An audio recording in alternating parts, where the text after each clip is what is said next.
Amen. Good morning. Well, it has been 5 years now since Lisa and I have been here, and it seems like it has kind of been it's been a whirlwind, hasn't it? But for three of those. Well, actually, no, that'd be 4 of the last 5 years now. The Chiefs have been in the Super Bowl since we've been here. So I just want to say you're welcome. Again, I am sorry that we have only won 3 of the last 4, but we'll see what happens. We'll see what happens this afternoon. So in light of that, I have just a little clip here to show you. If we can. Hurts on a quarterback draw. Nowhere to go. The ball is loose. Sitting on the turf. It's picked up by Bolton. No one in front of him is going to score.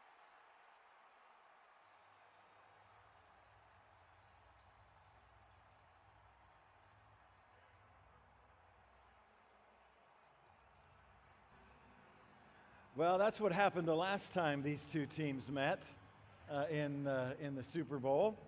Nick Sirianni, he stresses it's all about the ball. They're almost impossible. It's all about the ball. If they protect the ball, you'll see there Nick Bolton, number 32. He gets the strip, the fumble recovery, and the touchdown. There you go. Well, I don't know all there is to know about football, but I do know that when you have the ball, you need to hold on to it. I mean, that much I've gotten. And if you've seen any, even a little bit of football, then you know that holding on to the ball is not always as easy as it sounds. Is that not right? I mean, of course, it's easy, if you're an armchair quarterback, right? You're just looking at somebody else's mistake. It's easy to point it out. It's easy to criticize. But if you put yourself in their shoes with that massive humanity coming after you, I don't think it's always as easy as it seems. But no matter what player, what position you are, every player is taught that one thing, right? If you have the ball, hold on to it, right? I mean, the quarterback needs to know to hold on to it when it's snapped to him, right? He needs to know, to hold on to it, when he backs up and. Well, with Mahomes, you never know what he might do, right? But he's got to hold on to the ball, right? But it's not just him. If you have a kick coming, it's got to be held so he can kick it. If you're going to drive forward through thousands of pounds of men, you got to hold on to the ball. Receivers got to catch it and hold it all the way. There were some crazy clips, of receivers, are running for the touchdown, and they drop the ball just before, they get to the end zone. I mean, it doesn't matter how great you play up to that point. If you drop the ball, it's over. Is that not right? I mean, even if you know nothing about football, you know that much, And if you don't hold on to it until the end, until you get there, the rest is just a waste of time, right? And that's kind of what brings us back to our passage this morning and in the book of Hebrews, because, our author shifts this morning from, think, right? We've been talking about that word think, and he's been encouraging us to consider and to really chew on who Jesus is. And along with that, though, we must also learn to hold fast onto that knowledge, to that relationship that we have with him. Because it's holding on that oftentimes is what will hold us from going over the ledge. Just holding on. So let me read a little of this from Hebrews chapter 3, beginning in verse 7. It says this: "Therefore, as the Holy Spirit says, today, if you will hear his voice, do not harden your hearts as in the rebellion, in the day of trial in the wilderness, where your fathers tested me, tried me, and saw my works 40 years. Therefore I was angry with that generation and said, they will always go astray in their heart, and they have not known my ways. So I swore in my wrath, they shall not enter my rest. Beware, brethren, lest there be in any of you an evil heart of unbelief in departing from the living God. But exhort one another daily, while it is called today, lest any of you be hardened through your deceitfulness of sin. For we have become partakers of Christ if we hold the beginning of our confidence steadfast to the end. While it is said, today, if you hear his voice, do not harden your hearts as in the rebellion. For who, having heard, rebelled? Indeed, was it not all who came out of Egypt led by Moses? Now with whom he was angry for 40 years. Was it not with those who sinned, whose corpses fell in the wilderness? And to whom did he swear that they would not enter his rest, but to those who did not obey? So we see that they could not enter in because of unbelief. So again, we go back to the beginning of this letter, of this message, and we're reminded, right, that it's one message. It is one sermon. This thing that we call a book of Hebrews really is just one message. And it was written, you'll remember, to a group of believers who were struggling. They were struggling because they were being persecuted. They were struggling because they were increasingly becoming marginalized in their communities. You know, those who were in business, they were having trouble, even conducting business. Their family, their friends, those who were not believers in Jesus Christ, they were beginning to distance themselves from them, all because of their faith in Jesus. And as we have seen over these last few weeks, these believers, not only were they being marginalized, but they were in danger of losing their faith, of dropping it. They had lost sight of their identity because they had lost sight of the identity of Jesus Christ. And we've talked about this a lot over the last several weeks. When we lose sight of who he is, we lose sight of who we are.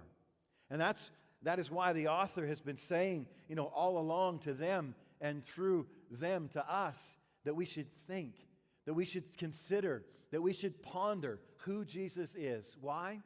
Because when we fix our eyes on him, our perspective changes. Remember, we dove into some of that last week.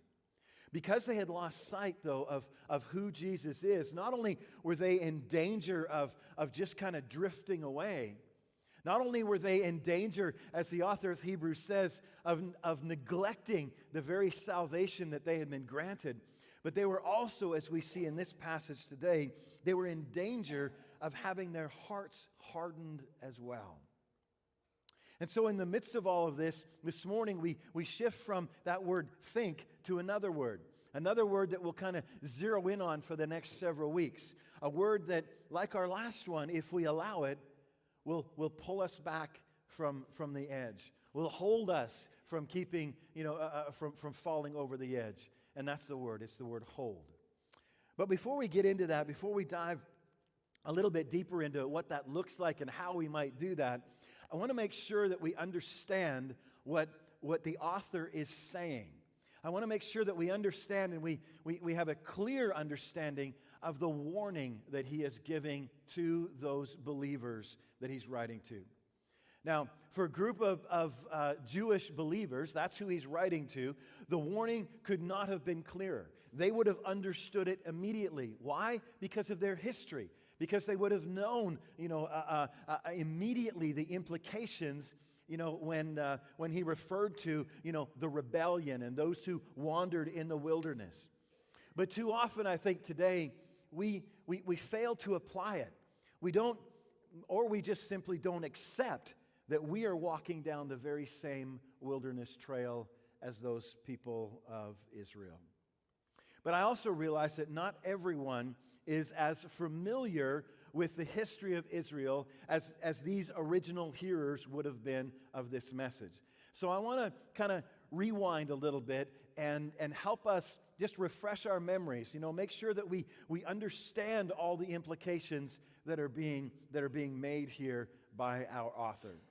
Now, you've heard me talk about Abraham, right? Way back in Genesis chapter 12, in the call of Abraham, when God came to him and tapped him on the shoulder, and he says, I want you to go, leave your country, leave your relatives, leave your family, and go to a land that I will show you. And since that day, the people of Israel, the people of God, had been looking forward to this promised land, this land that God promised to Abraham and to his descendants on that day. Well, many years had gone by from the time that God had called Abraham to when Moses comes on the scene. Moses comes on the scene at a time when the people of God had ended up as slaves in Egypt for 400 years. They had been slaves. And so God tapped another man, this one named Moses, tapped him on the shoulder and said, I've got a plan for you. It's time for you to lead my people to the promised land.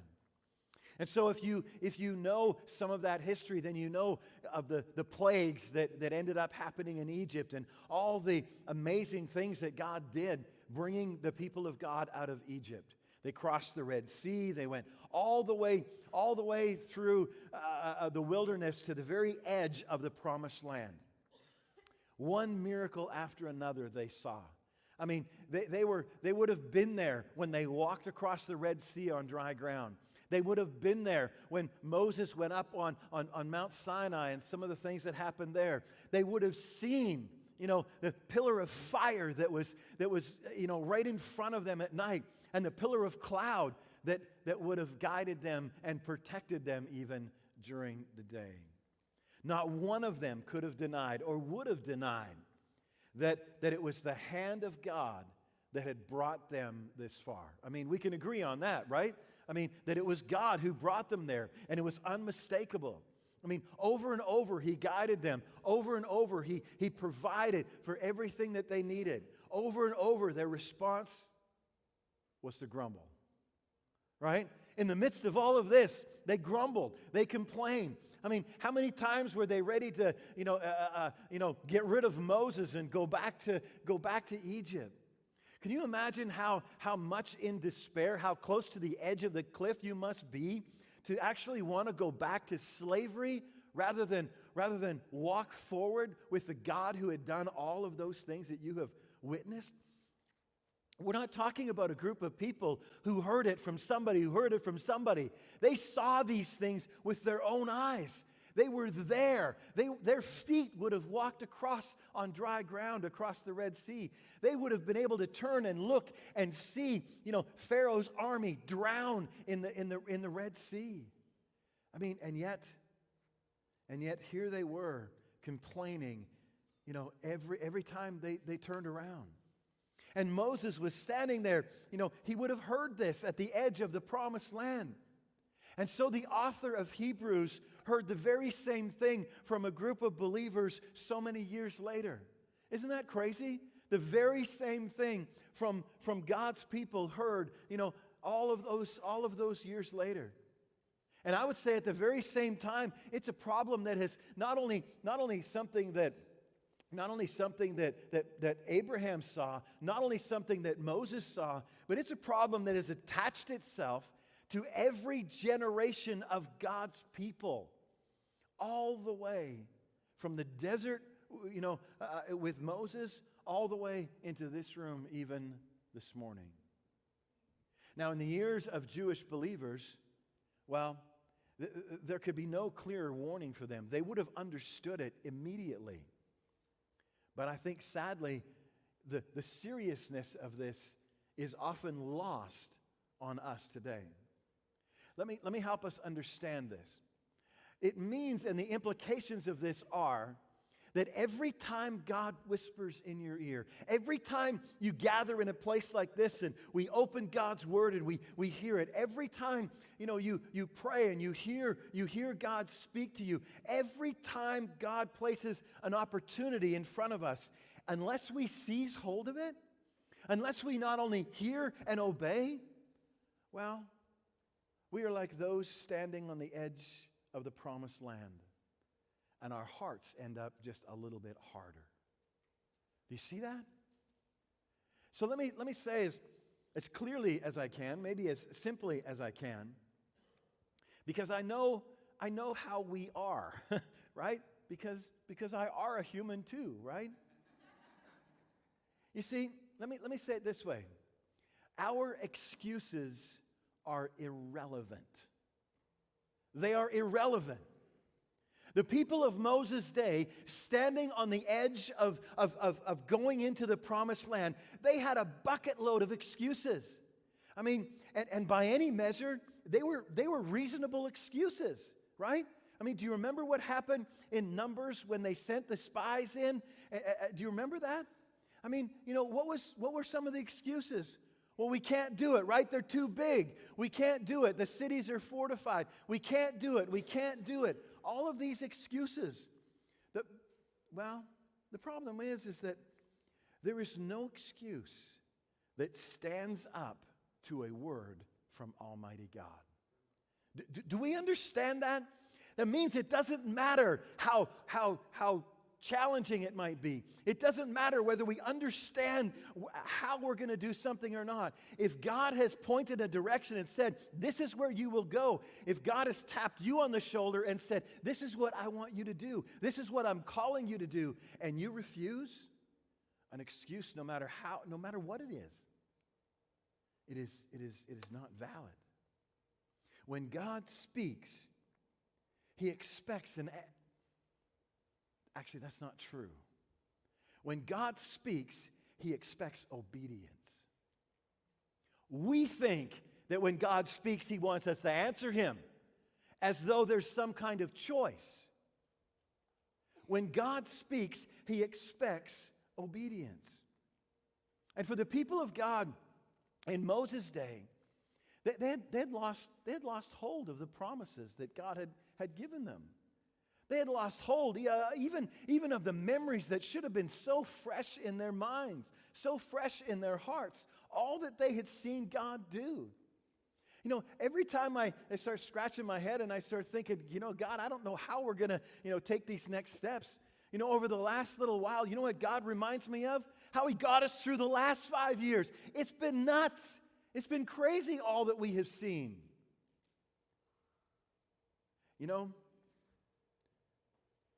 The result, though, was not like the clip we saw. It wasn't a touchdown in a game for an opposing team. It was something far more significant than that. You see, it was the loss of the promised rest in the promised land. Instead of living in a land flowing with milk and honey, this group of God's people standing there on the edge of the promised land with Moses, this whole generation died in the wilderness as a result. And that is what the author of Hebrews is bringing to mind, bringing to the attention of these believers who are just hanging on, for dear life on the edge of that cliff. And I wish there was a nicer way to say it. I wish the implications weren't so stark. But as I look around at our culture, as I have seen, church after church, in our culture fading into irrelevance, and dying by the thousands every single year, somewhere along the way we have dropped the ball. Don't you think? Somewhere along the way we lost hold. And like those standing alongside Moses so many years ago, far too many Christians today are more interested in safety, in making it easy, in having a place that we can comfortably gather together, than we are going out and seizing the promised land that God has set in front of us. And so like the Israelites, the longer we ignore the call of God, the more we end up wanting to go back the way things were. We want to go back where it's comfortable, and the harder our hearts become. This is true in a church, and this is true individually. You know how many times, the author says just in this passage, do not harden your hearts. Today, do not harden your hearts. Today, if you will hear, do not harden your hearts. 3 times he says that just in this short passage. And like the original recipients, the application and the warning is not just for individuals. It has church-wide implications. In fact, the two can't be pulled apart. You can't separate them. Because what happens on an individual level, on a personal level, is expanded on a corporate level. So if holding on gives us courage and hope, as we saw last week and in the weeks before, if holding on is what will keep our hearts from growing hard, the question becomes, how do we do it? The question becomes, how do we hold on? And I want to suggest to us that it really boils down to one thing. And it boils down to whose voice are we listening to? I want you to consider, in a few hours, if you're going to come back or if you're going to maybe watch it at home, we're going to watch two teams take the field, right? Whose voice do you suppose they are listening to? It's not a trick question. Coaches, right? I mean, maybe in the middle of a play, maybe it's the quarterback and, that kind of thing. The commentators, they think they're smarter than everybody else, but nobody's listening to them. The players on the field aren't listening. The players on the field aren't, they're not the ones that everybody's listening to. The fans aren't the one that everybody's listening to. It's the coach. It's the coach. The only one who's got his voice in the helmet of the quarterback is the coach. There's only one guy who gets to make those game-changing decisions, and it's the coach. He speaks, and the team responds. Why? Because of who he is.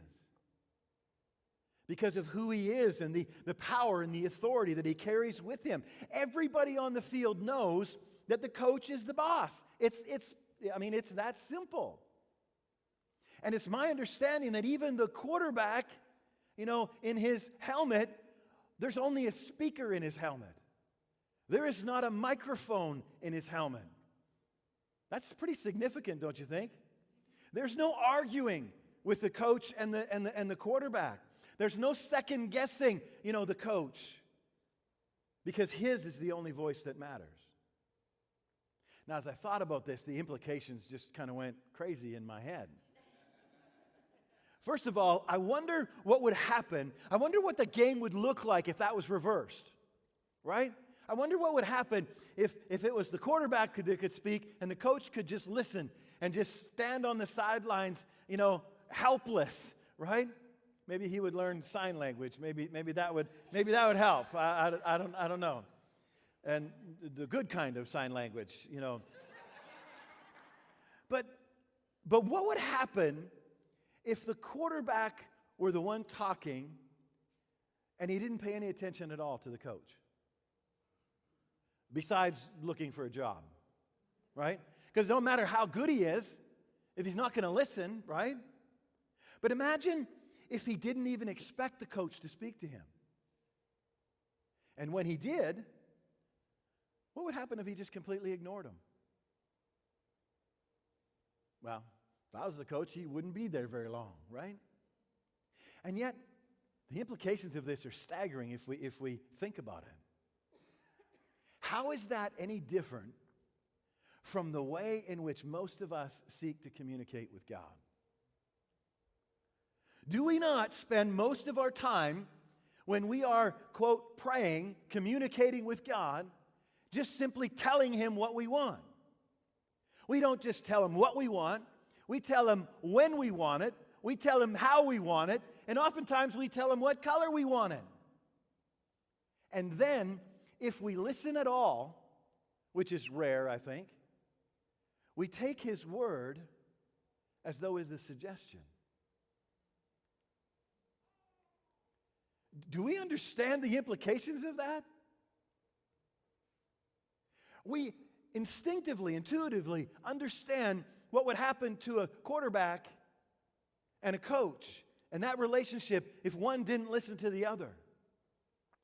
And yet the author of Hebrews issues a stark warning. He says, if you will hear, he says, beware. You see, the way to hold on, the way to hold fast, it boils down to the voice that you listen to. To hold fast is to hear, is to listen.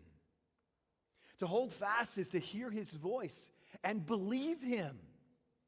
To hold fast is to hear his voice and be an encouragement to those around you. To hold fast is to hear his voice and obey it. That's how you hold fast. The implications of this passage alone are staggering. And if we take our advice from last week to think, just to spend some time and chew on it, just to spend some time and consider, if we begin to mine the depths of this a little deeper, we will in the next week or so. But we'll begin to uncover an element of this. My guess is that most of us have never even considered before. I think it's mind-blowing. He says this, today, if you will hear his voice. It's a quote from Psalm 95, making reference to the Father in heaven, right? But if we slow down a minute, if we think about it for a moment, what's the number one rule of interpretation, of understanding our Bibles? It's context, right? It's context. It's putting it in its context. That means we can't read chapter 3 without knowing what chapter 1 says and chapter 2 says. And the context of all of it, well, what is his voice? That's the wrong question. Who is his voice is the right question. You see, again, what does it say at the beginning? God, who at various times and in various ways spoke in time past to the fathers by the prophets, has in these last days spoken to us by his Son, whom he has appointed heir of all things, through whom he also made all the worlds, who being the brightness of his glory and the express image of his person. On and on and on he goes. He has spoken to us by his Son. The Son is the voice that he is referring to. The Son is the one that he is talking about when he says, today, if you will hear his voice. Thus, this psalm then points past the accounts of disbelief in the wilderness, and they point throughout history right into this very room even today. This is not the voice in somebody's helmet of an earthly coach.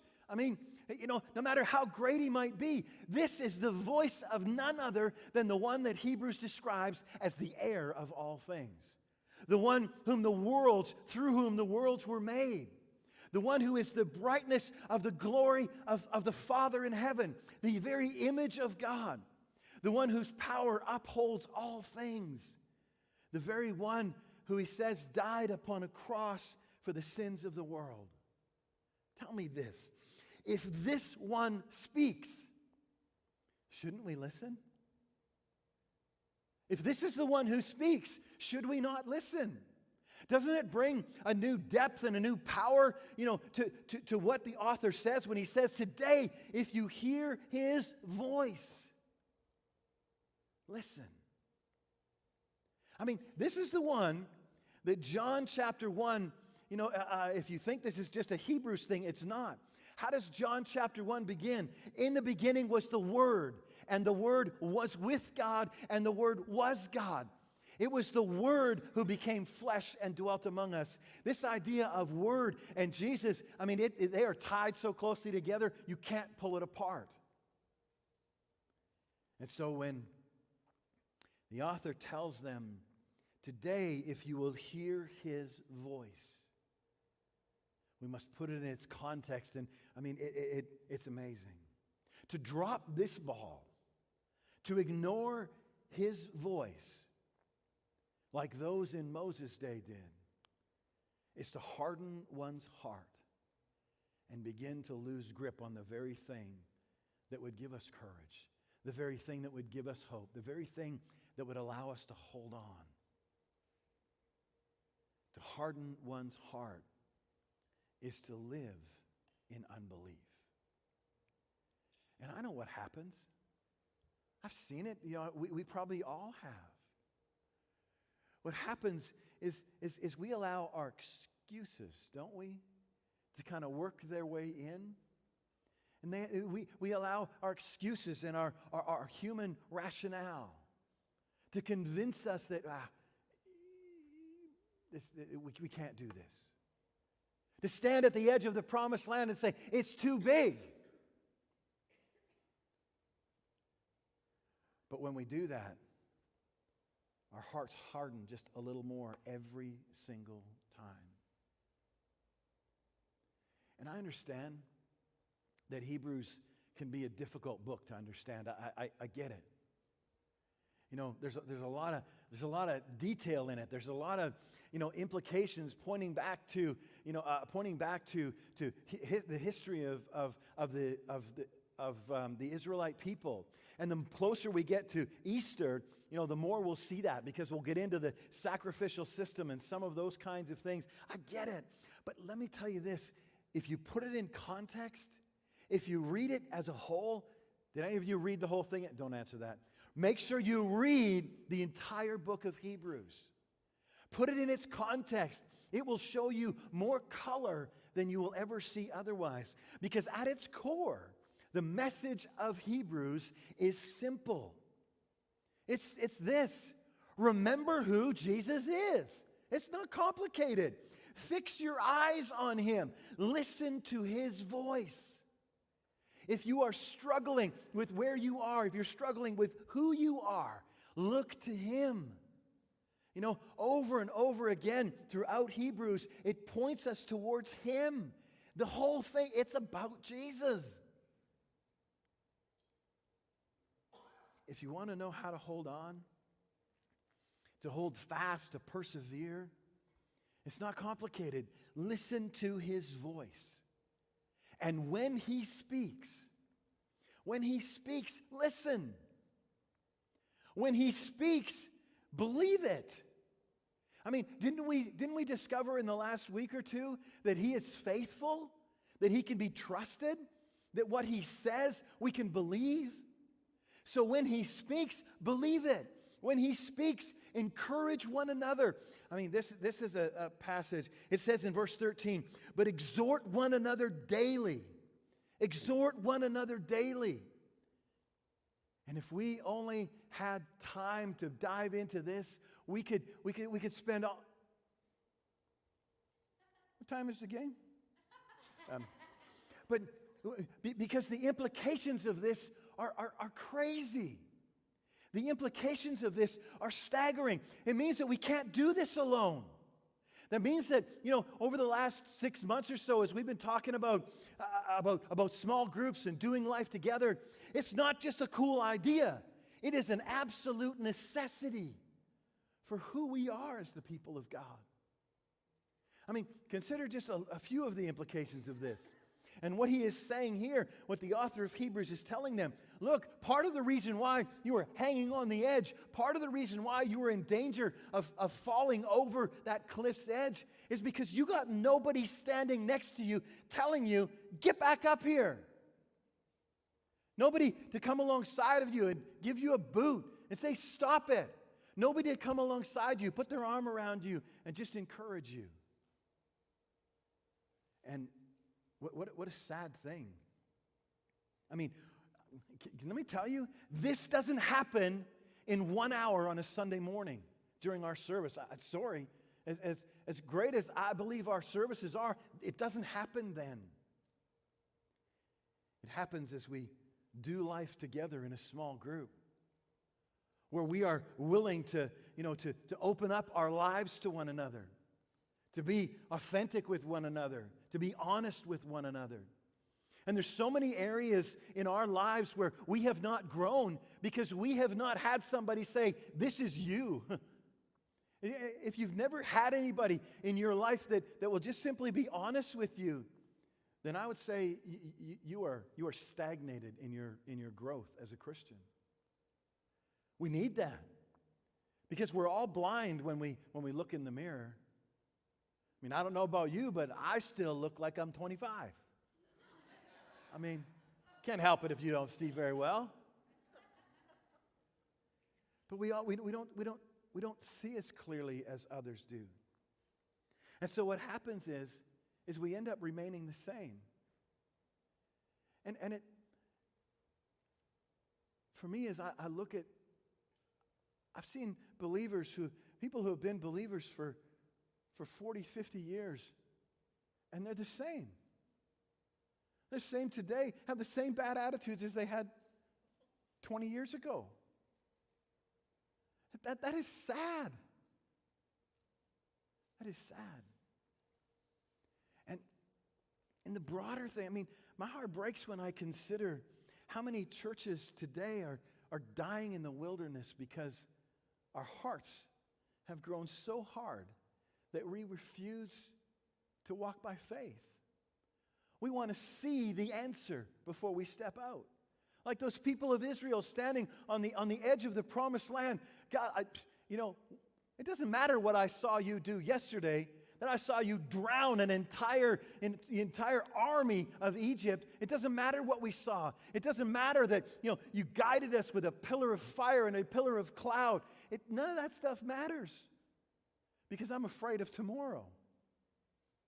You see where identity matters? Do you see where it matters as to who He is? Do you see where it matters as to whose voice we're listening to? Let me simply say this.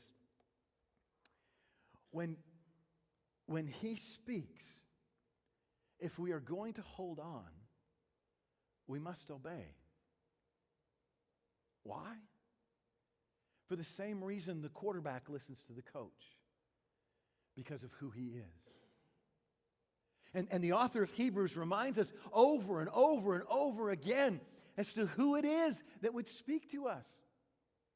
And he reminds us, even in the midst of this, by implication, that our excuses don't matter. Now let me step on a couple toes for just a second. I know what happens.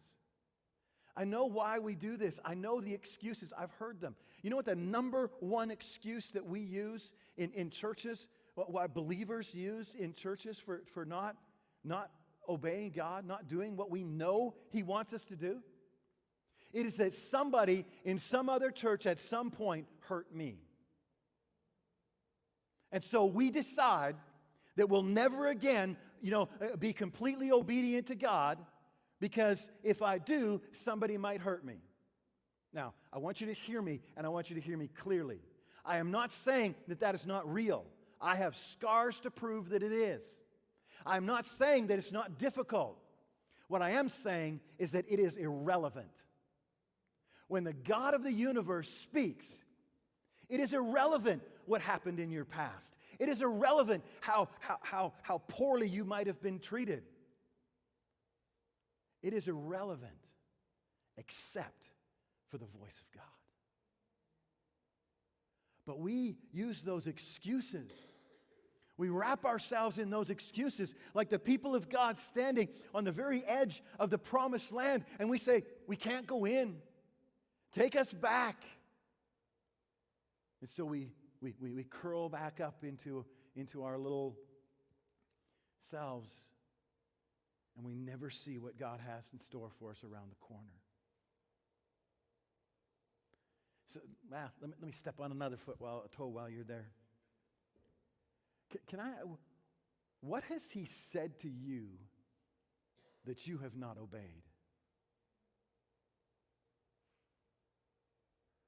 Are you growing?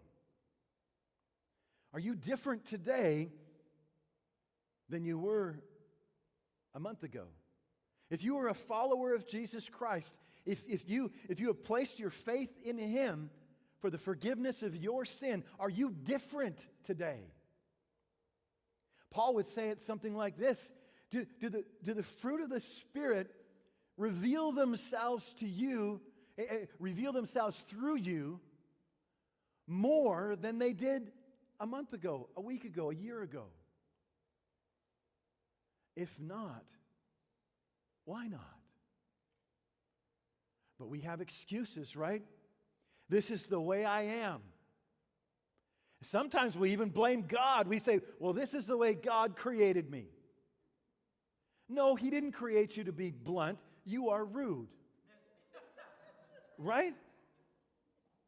And yet, I mean, are we witnesses? Are we generous? Are we making disciples?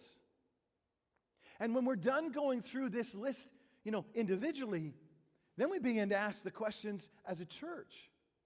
There's some things we don't need to ask God. We don't need to pray and ask God, God, tell us what to do as a church. Now we got a couple of passages that say, go and make disciples. I mean, I haven't come across it in my Bible yet where it says, gather together and be comfortable, do everything that will just make you happy. No. It says, go and change the world. That's what it says.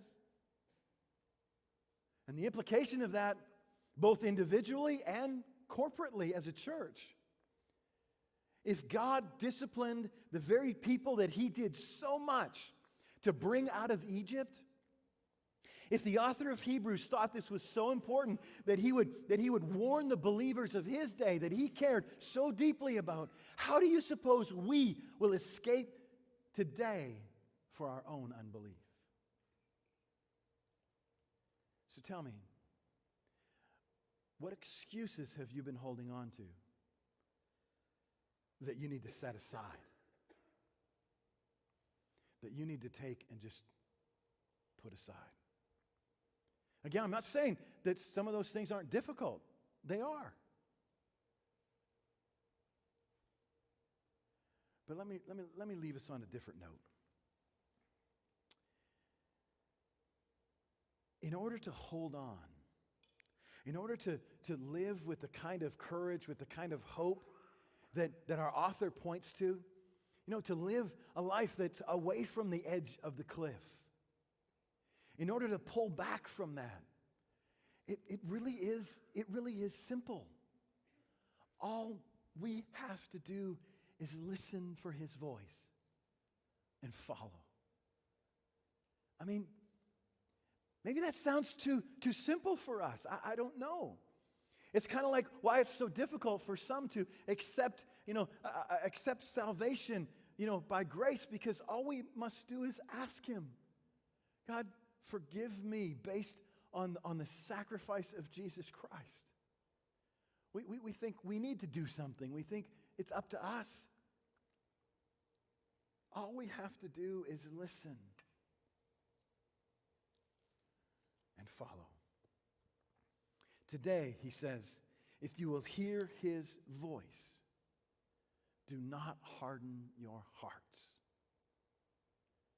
So choose today whose voice you will listen to.